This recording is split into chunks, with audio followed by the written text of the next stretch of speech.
Well, hello and welcome back to the studio.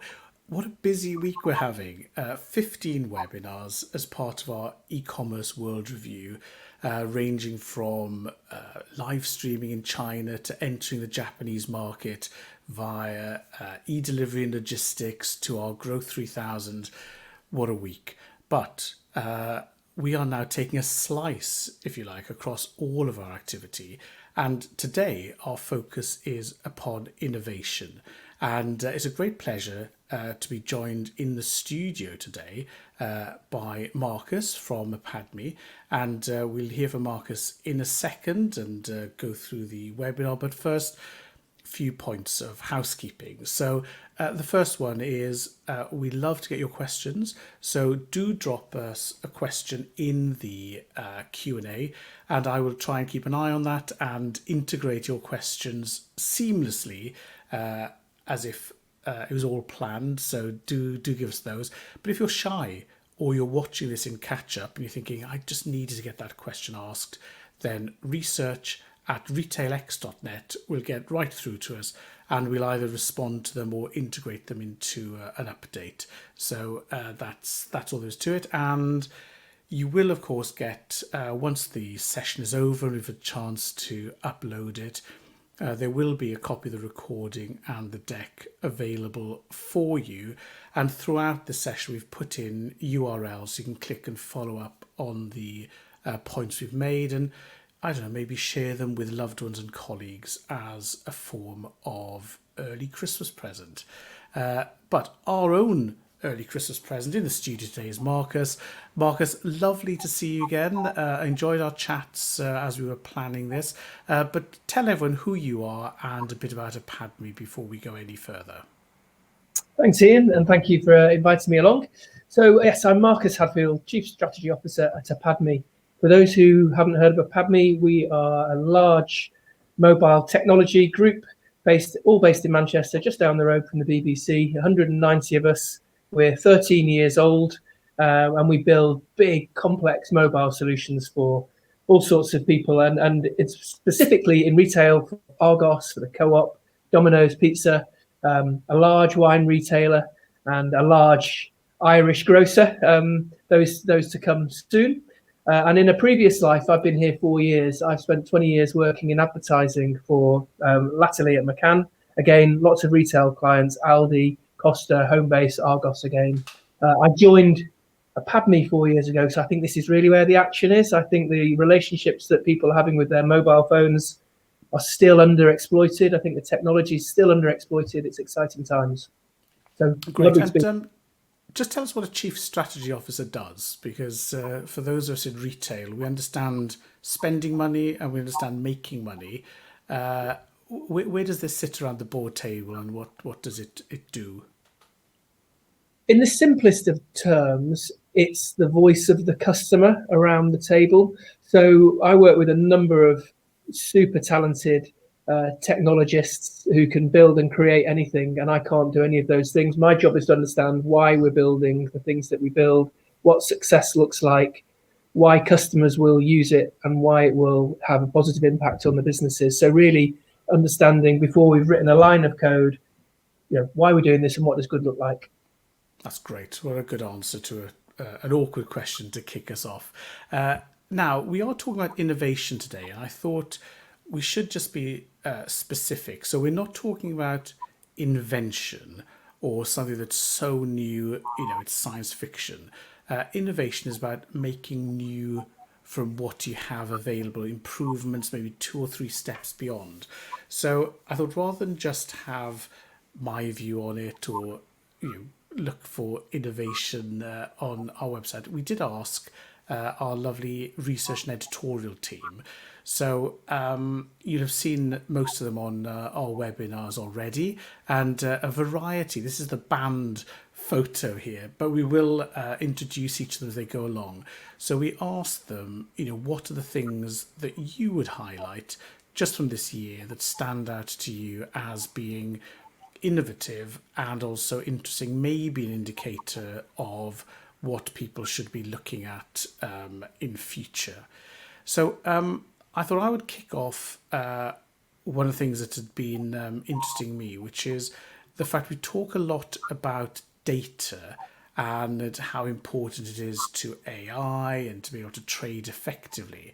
And yet increasingly, so many bits of the organization are swimming in data. I thought one area I wanted to highlight was, if you like, a development of structured approaches to data, not just in the web domain, but across the whole supply and value chains. So I've grabbed this from GS1. GS1 is one of the most famous companies in the world because they created, owned, and manage the namespace, the number space for barcodes. So every time you see a barcode and you scan it without thinking, that is a barcode that the retailer has had issued to them by GS1 and is unique to them in the world, and so on. So they're kind of behind the scenes, but very important. And over the last few years, they've really been working to develop what we see as a barcode to cover more and more activities. So you have the GTIN, which now covers more things than ever before, from products and services right through to albums. But they've now also added in location numbers. So if you take a retailer's got 600 stores, each store will internally have its own number, of course, but now it can have a unique reference that maybe your supply chain partner can say, I am taking this asset, this pallet, to this unique store in three-dimensional space. So this is getting very interesting. We can see some major developments happening along there. How detailed will we get? Will there be where the change rooms are, where the toilets are? Are they accessible toilets? Is there a cafe? So there's some really interesting things to come there. We have the asset identifiers. We're even now starting to get identifiers for documents. The key thing here is the documents that have to be shared. So when the driver turns up at your global location number with a globally identified asset, how do you know that he or she has got an approved driving license, that the tachograph has worked, and that they are certified to lift pallets on that forklift truck, etc. So again, accreditation of people and the documents they will need. And of course, then, where you're dealing with very large consignments, understanding which of the many identical shipping containers something is in. So it's fascinating to see this cohesion and structure around the, if you like, the basis, the data that will support AI. That's fascinating. I think we'll see even more from them. So real nice innovation. And available for anybody to access and use. But an interesting thing that builds on top of that then is, when we're looking at quality systems, there is the axiom that says, say what you do what you say, and prove it. And one of the drivers behind more data is to increase supply chain visibility. And this is important, obviously, not just for when will that T-shirt be in stock, or what's the delivery time for this item given it's coming from a different place, but also around sustainability and people looking beyond the label to see how it was made, where it was made. If you say it's fair trade, how can I be sure that the workers' collective in Guatemala did in fact get 17% of the sales price and they've used it appropriately? So I did want to do a call out to a company that's not massively new, it's been going a couple of years, but is introducing blockchain into supply chain assurance. Now, Marcus, we were talking about blockchain earlier on and saying it's got a bit of a bad rep in some quarters because of its association with the speculative aspects of cryptocurrencies. But this whole angle of being able to use the mechanisms of blockchain to provide assurance to customers is something that's increasingly important. That assurance is vital to know who we trust. Is that what you're finding? Yeah, I think so. So yeah, so blockchain's been obviously around for a while, and it gets sometimes lumped in with hype, and I don't think it is. I think this is a fantastic example of where blockchain's authenticity really strikes home. This and the previous slide that you shared, they do the one thing that consumers really want, and that's get closer to perfect information. So, and if the consumers can get perfect information, then we get to a place of perfect competition, and they can really make the choices and the buying choices that they want with total certainty. And I think that's only a good thing, because it will drive up good behaviours from brands and organisations, depending on what your definition of good Absolutely. behaviour is. Well, it's interesting you say about that perfect information, because there are so many approaches to try and simplify what is, a very complex set of interactions and trade-offs. And one of the new approaches is to have eco scores on the front of packaging. And there's quite an interesting group coming together, Her Majesty's Government, Nestle, obviously with their multiple brands, M&S, Co-op, Costa, Sainsbury's, looking at a coherent and consistent way to show the food impact. So here's a mock-up of a Finnebrog bacon packet, and you can see here you've got the usual marketing stuff, the usual free froms, but at the bottom, just on the left, is an example of the labelling that is being considered, which has an eco impact. It's a cross between a thermometer and traffic lights, which mirrors the nutritional content. So we now know what's in our food, but we also know the impact our food is making. So that's been quite an exciting, I think, innovation. And I suppose the innovation isn't just having the idea. Innovation is getting enough people together to adopt it so that the idea becomes a reality and is accepted by the consumer. So Martin, who's our head of research, when we asked him, he rather picked up on the sustainability point. In this case, highlighted a company called Circ, immediate pun on circular economy, of course. And what's interesting about this is it's very much focused on the raw materials of the clothes we buy and use. And so when you look at their website, you can see circ.earth. They are looking at a couple of key areas.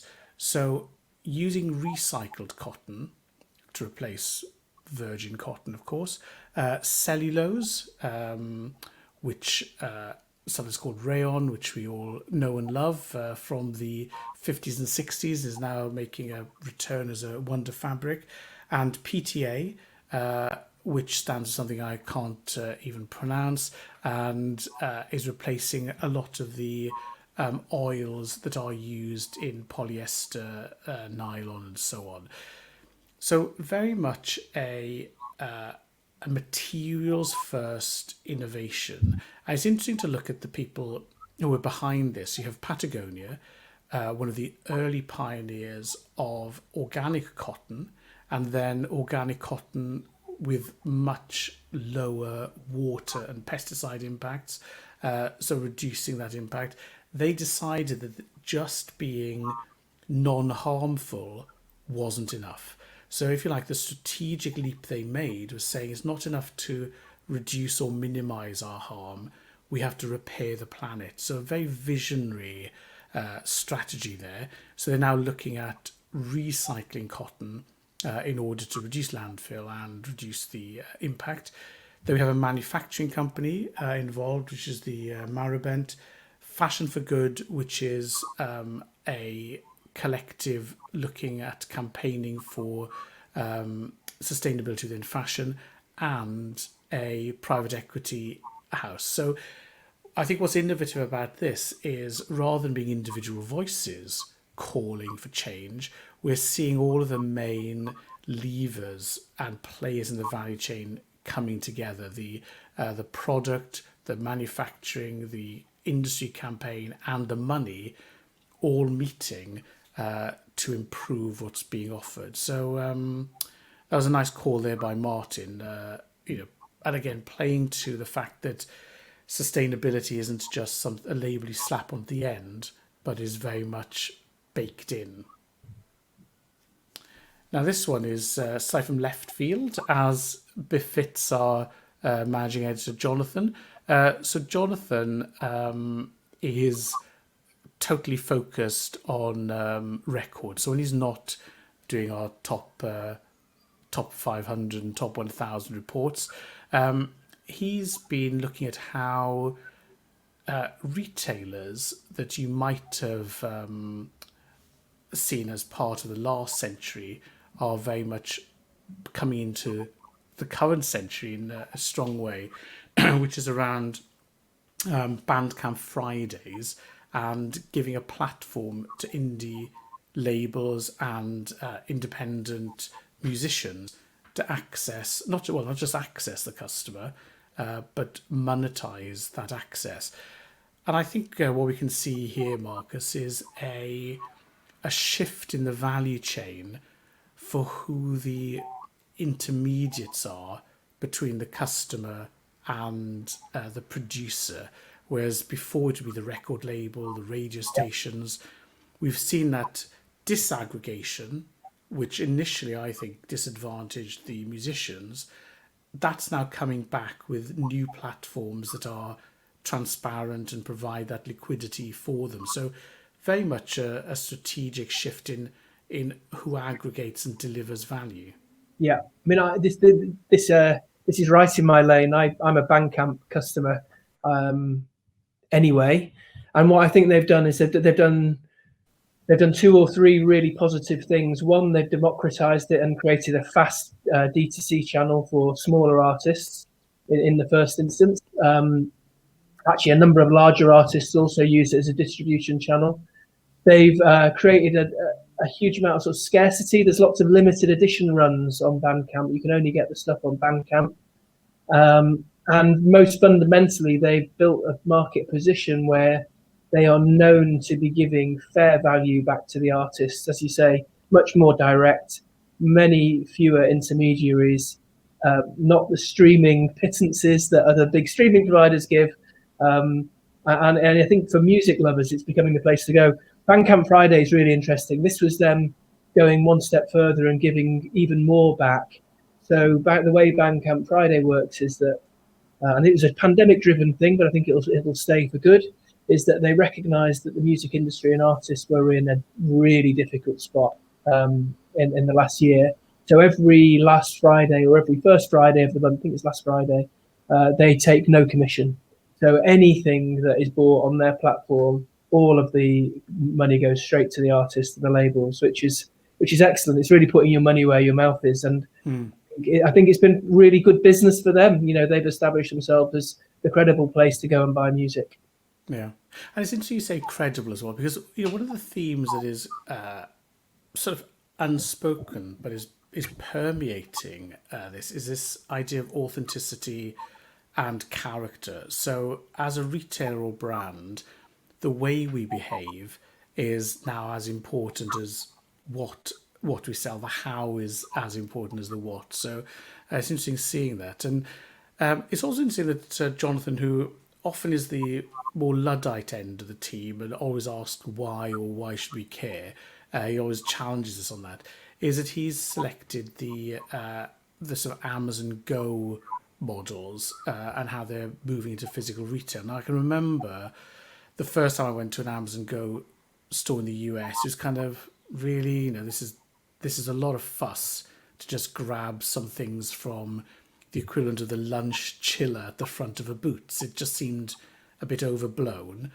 Parked it in my brain, and then bit by bit, it just seems to have, moved along and is becoming real rather than just a one-off.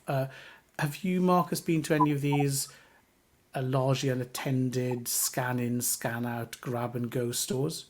Yeah, I have, and I think you're absolutely right. They're one of those innovations that feels a bit awkward and weird at first and unnecessary, but before you know it, just that removal of friction makes it the norm. Yeah, I think things like paying the first time you paid for goods with your phone and your thumbprint, it all felt a bit, well, this isn't better than using a card, but it is, and you get there. I think what's really interesting about Amazon here is that they're now allowing other retailers to use that technology. So exactly. this walkout can be adopted by much smaller stores, and I think that's where we'll see the real growth. I don't even know whether they've used those stores, the big five London stores, as a marketing tool for everyone else to adopt their technology, or as a real play. So that will be interesting. But just Exactly. walkout is here to stay. Well, we did ask and got a resounding no answer when we asked about their the profitability of the Amazon 5-star stores. So if there is anyone from Amazon who thinks that they would like to let us know, then do drop me a note, research at RetailX, and we honestly, we won't tell anyone who told us. Feel free. Now, let's have a little look at the next thing. And this comes in from Marcus. So Marcus, you mentioned you've been doing work with a co-op. We had a lovely interview with Chris Conway on the podcast a few weeks ago, and we were quietly impressed with the sheer volume and breadth of the innovation and partnership activities they were undertaking. So tell me what you've singled out here. Right. So at the beginning of the recording and the show, I said that I felt mobile was being underexploited, and I still do. And I think what's really interesting is it's starting now.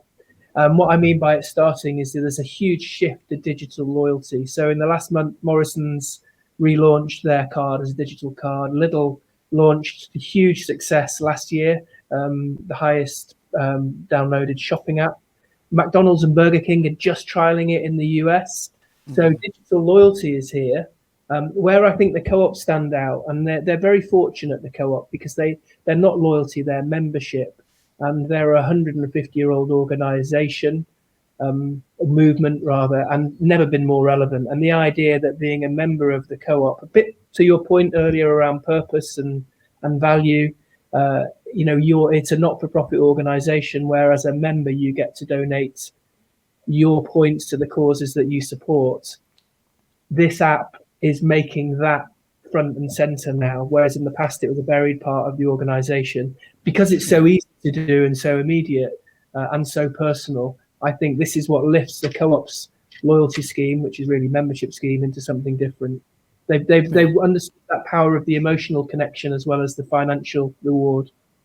Yes, and I think one of the new battlegrounds is going to be, out of the 300 apps on your phone, which one either gets home screen presence or frequency of use without you thinking, oh yeah, I've forgotten I had that there. So speaking of apps and jumping to food, you've also pulled out the Domino's new app.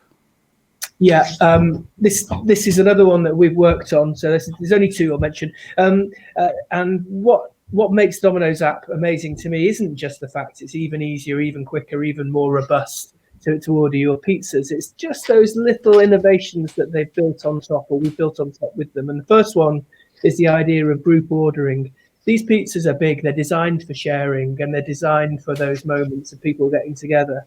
So the group ordering app that we built with Domino's really pulls on the insight. And if we're all meeting tomorrow, we can start in advance to pick our pizzas and get excited about the meeting together, the meeting that we're going to have.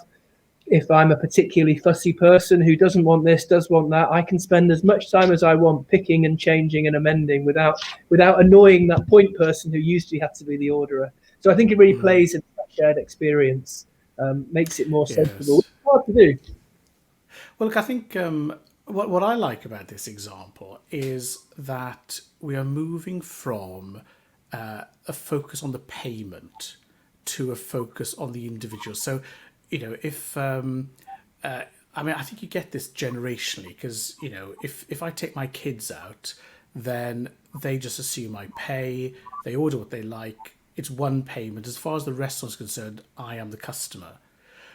Whereas if you're then a group of teenagers who are arguing over who had the biggest slice and who's going to send the money back and forth, often that's lost if you don't have this sensible app that captures, for example, customer preference, what the distributions are of different people, the combinations, and really enabling a direct engagement with the customer, not just with that split second of payment, I think is a really smart move, and something I think we're seeing post-pandemic, with at-table ordering, and also the payment providers are really stepping up with bill splitting and so on. So I think, this is might be one of the pandemic benefits, is having launched us on this. Now, there was something else that we talked about earlier on that I'd asked you to cover off. So let's just have a look at this. What are we looking at here, Marcus? This is I think this is fascinating. So as a technical, mainly technology-based business, a lot of our work is about driving people to buy things as quickly as they can. But actually, if we're not careful, that conversion rate optimization and algorithm-based machine learning, etc., will strip out the fun of shopping. And people like to shop. It's a leisure pastime for a lot of people. You only need to see how quickly people rushed back to the high street when they could through the pandemic to see that. And there's a number of startups that are beginning to recognize that. Two I've just pulled out here. Go and check them out, Squadded and Wormhole. And they allow virtual shoppers to have that shared experience of, I'm about to buy this, what do you think, with your friend? Or, oh, quick, Ian's in that shop there. Let me see what Ian's about to buy. So not like Amazon's recommendation engine, much richer than that. A shared shopping experience where you share your wants, your likes, your comments on your friends' things, and you go shopping together, albeit virtually. I think it's really interesting.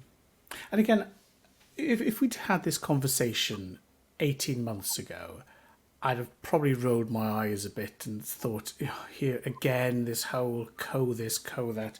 But watching how after 18 months nearly of lockdown now, and people doing everything from schooling to yoga lessons online, we're seeing what used to be a youth-only phenomenon of, I've seen my daughters trying to organise a holiday with their friends, where they each have their browser open in different houses and they're on Snapchat or FaceTime with each other, all trying to say, "Are you looking at this? Are you trying to do that?" So they're present in the moment, trying to collaborate on getting the right place at the right time. I think, again, the time has come now that we've trained our whole population to be multi-screen, collaborative, co-activity people. These are all things, interfaces that, whether it's for customer service or exploration, this is something I think is really going to take off. So I think that's a really good call, Marcus. Thank you for that. Let's jump to Liz. So Liz is our, what can I say? I think in her bio, she takes shopping most seriously of all of us. And it's been fascinating to see that her focus is upon refillable trials. This is interesting because, again, I think this is an age thing. I can remember in supermarkets where a lot of things were wholesale and then packaged for you. Then we've had the era of any size you like, just grab it. We're going back now to this old-fashioned, new-fashioned way of wholesale into small amounts and refillable things. Do you think, Marcus, this is going to be the new way of buying things? This is really interesting. I think I'd look at research here, and I think stated behaviour versus actual behaviour will be an interesting one to follow. This is about the fourth or fifth sustainability example we've had already in just about in 20 minutes, and so the demand is clearly there. The mood is clearly there, and one thing we haven't touched on yet is the Gen Z word. But Gen Z is our next generation of consumers and the next generation of the big spenders. And so all of these behaviors will be driven by them. We know that they're driven by purpose. However, I still think it's a bit clunky at the moment. So I think making this desire into something that's still functionally good is where the Yeah. battleground is. That's my view. Yes, and I think that's a good point because moving so that it's not just something that the committed eco warrior has to do, Yeah. but everybody does without thinking. And I'm increasingly thinking, as I get older, is that where customers have to think, that itself is enough friction to inhibit activity. The only So thing I'd add to that though is you do see it in coffee shops now, people turning up with their own coffee cup, and that has become quite a norm. So I'm that has. optimistic that we can get it right. Yes, I'm just wondering whether that was a COVID enhanced one. So, jumping to Emma, our executive editor, Emma has recently edited our sector report on beauty and cosmetics. So, she's pulling this out, and again, we were talking about this where the AI meeting augmented reality, meeting image processing, meeting color fidelity, meeting selling, has kind of gone from being a tech example of what could happen to be something that is now available in real life. And we decided to use L'Oreal's picture here rather than the trials that we did behind the scenes. But I was stunned at the quality of the virtual makeup. So, the challenge I present, glasses, beard, etc., the ability that the interface has to put makeup on me and then watch where I move, despite providing a very poor target, has been exceptional. I mean, I'm impressed with the technology and also the integration that we've seen with selling. I think this has been impressive, driven a lot, I think, by the advances in Instagram, TikTok, and other platforms. So, as an app man, Marcus, is this something you're looking at and thinking will be augmented everything in no time at all? Yeah, I think we're heading that way. I can remember sitting in a previous life waiting for film much more rudimentary than this to render. You're waiting like hours for things to render down, and now these sort of apps are delivering incredible stuff in seconds. And we It's all know that extraordinary. technology only gets faster. Yeah, I think only this week Facebook have gone in with L'Oreal and Modiface or Modifas. yeah, modifiers. Yeah. Yeah, so yeah, I think this is just going to grow and grow. The audience is getting richer and more technically literate. The technology is getting faster and better. Yeah, it's only going to go one way. One of the things I will do is put the link to this in the information we send out, so you can see it in real time and to their app. So let's just move on back to the co-op. This is their second feature today. Scarlett, our digital editor, has singled out their use of delivery robots. Now, when we first saw this, it was, yeah, right, they're just going to get stolen or pitched in the canal. But it's gone, it's a real thing, 1 million deliveries. Have you seen one of these or had something delivered to you by the robot, Marcus? I've not had one delivered, but I've seen them in Milton Keynes zipping around the plaza outside the station there. I think this is the stuff that challenges you when you see it. You think, oh my goodness, am I watching the future arrive?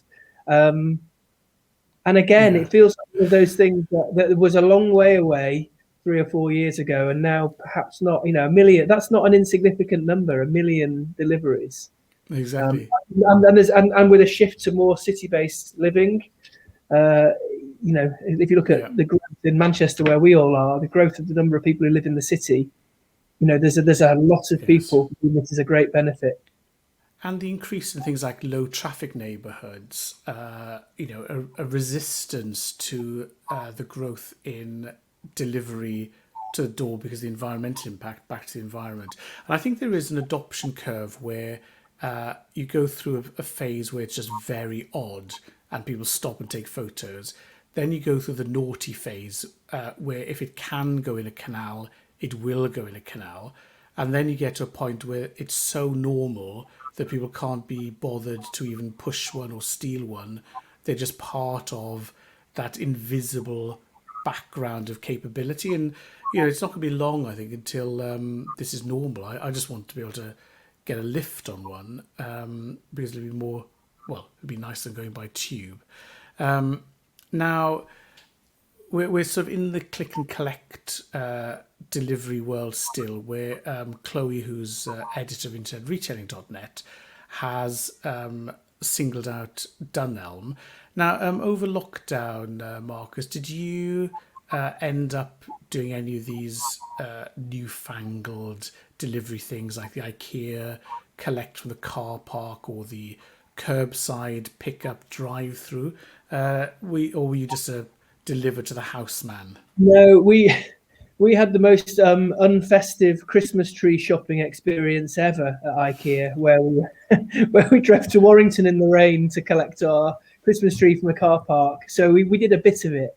I really like this. I think a number of retailers were very quick out of the blocks, and we at PADME we talk a lot about what are the things that you can do quickly that will drive fast business impact, and then we can worry about making it perfect later. And I think this is a great example of that. They faced a very real problem, and they took a quick response to it. Text message, that's not modern technology, not very modern technology, and yet it's fantastic for the consumer. So whilst I didn't use this one, I like it a lot. And I think what they're doing there is they're creating a new behaviour that they probably wouldn't have done without realms of decision making and chin stroking. And now they've got it, they'll just start to improve.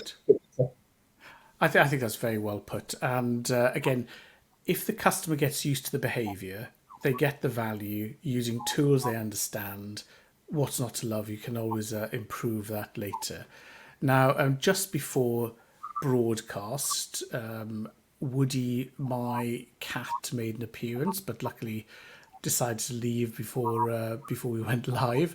So pets and lockdown have really gone together, and Chloe has also pulled out the innovations behind the scenes at Pets at Home, which it wasn't the best adopter of e-commerce in the recent past, but has not only stepped up its what I'd call vanilla e-commerce capability, but also looking behind the scenes at adding in veterinarian collaborations and access, which again has been very tricky over lockdown, and really has shown in the sales. I mean, going through $1 billion a year is no mean feat for a UK business. So congratulations to them, and just interesting to see that focus on a category and bringing in extra services rather than being a single point,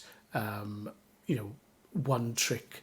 Can I say one trick pony, or is that just an analogy too far? I think I probably should move on a bit with that one. Now, back in the app and mobile world, Paul, who's our mobile editor, has picked a company called OOOOO. If anyone knows how to pronounce that, do let me know, which is sort of gamifying fruit and veg sales. Now, is this just a desperate attempt by middle-aged people to appeal to the TikTok generation and gamify fruit, or are we on to something here, Marcus? Is this a real innovation? I don't know. Is real innovation? Not sure. I think they're onto something though, and this is where I start to feel old, right? But we talked again earlier about Gen Z or Gen Z, depending on which country you live in, and the behaviours that audience demands are different and expects are quite different to the behaviours that the older audiences expect. And gamification is a really big deal in this audience. And actually, you do see it in quite mainstream apps now. I sometimes load my car up with petrol at Shell, and that app is gamified. I realise they're gaming it. Just one to go, and these sorts of gamification techniques. So I don't think this is as gimmicky as we possibly first think at first glance. And do you think it links back to, you mentioned loyalty, membership, etc. Are these literally just different aspects of the same drive for increased eyeball time and brain time with the customer? I think it's trying to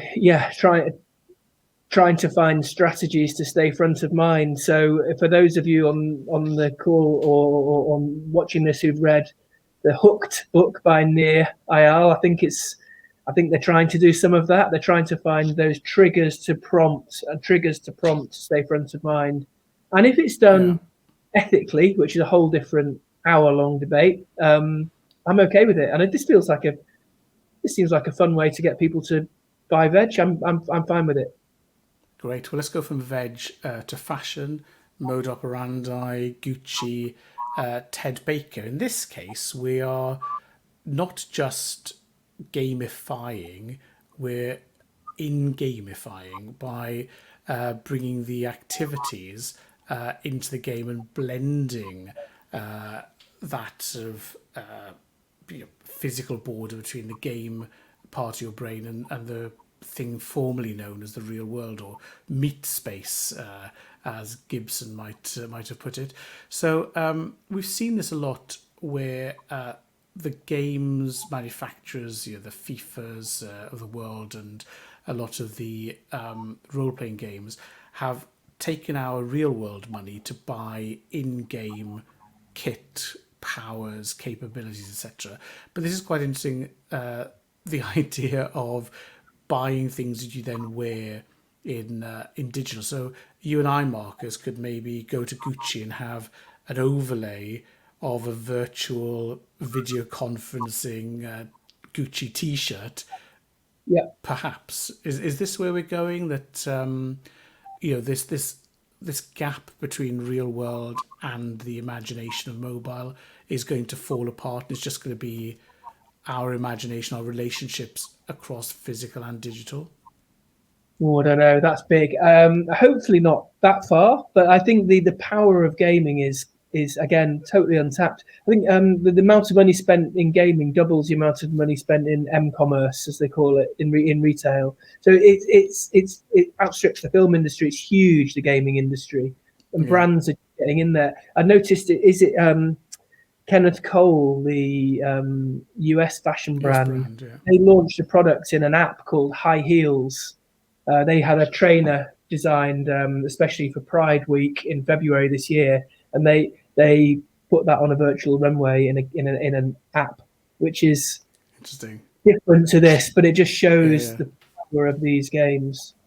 And before one gets sniffy about it, it's worth also remembering the growth in NFTs, the non-fungible tokens, transactions, whatever the acronym is.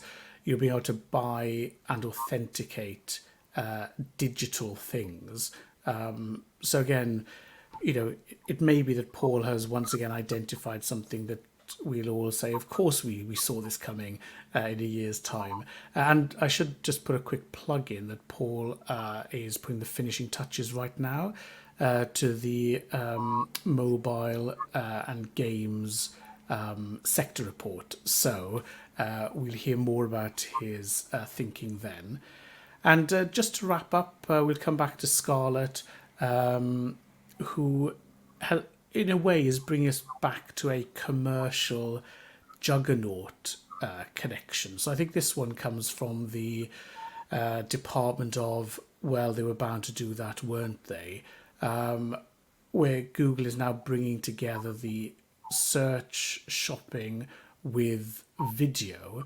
So this is quite an interesting, US based only, but making all of YouTube more shoppable. So if you're on YouTube first, as well as having the ads, the sponsorship, the in video product placement, the in video product link cards, we're now going a step forward and being able to bring the data I talked about earlier on with the visualization we've all spoken about, with the mobile interface and processing power and the customer data.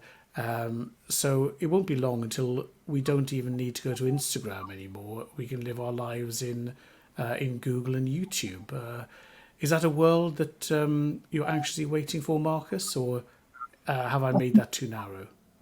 I'm not waiting for it, but I think it's a world that my daughter lives in a lot. I mean, she follows YouTubers like I used to follow bands. So I think this sort of stuff has been around for a while. I've seen it in sort of ad pre-rolls 5 or 6 years ago, but it feels like it's becoming really real now. Not just shopping out of the channels like YouTube and the influencers there, but also this whole idea of video streaming. And if I'm being snarky, I say, isn't this just like QVC or something like that? But it's not. It's much richer and much more immediate. And so I think this is a very, very natural progression. Yes. I think it's where entertainment and advertising will clash, and that's okay. And it's interesting you mentioned QVC because on Friday, I think it's Friday afternoon, we're doing the China country webinar, and I'm sharing some of our stats on the Chinese market. But Li Zhong from DR2 Consultants in China is sharing his report and insights on live streaming, Yes. where again, my thought was, well, isn't this just QVC but in an app on every single shop rather than dragging you to a channel that you look at from your sofa?